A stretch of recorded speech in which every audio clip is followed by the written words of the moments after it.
From the one of our many specialities here in South Africa, Buchenhout hook, the spirit quartz.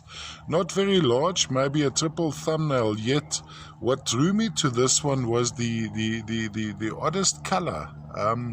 Definitely an amethyst with maybe a very fine coating of hematite cum goethite over the outside and also running onto the inside of the quartzes. You'll see this abstract color from a display point of view can be displayed all the way around on a turntable like this.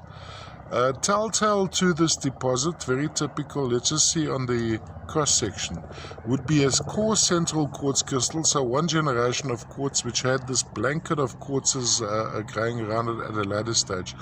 Also, when we tilt in the crystal like this and you look into the crystal faces, as you see there's a concentration of color around the outside of the crystal faces, in this case being the amethyst purple, which gets propagated right through. So if you magnify each one of these little crystals individually, you'll find a similarity with the main crystal on the same ore. And of course all those compound together to create the underlying color of the specimen. There's it's maybe a little bit lighter than what you're seeing here. Just give it a...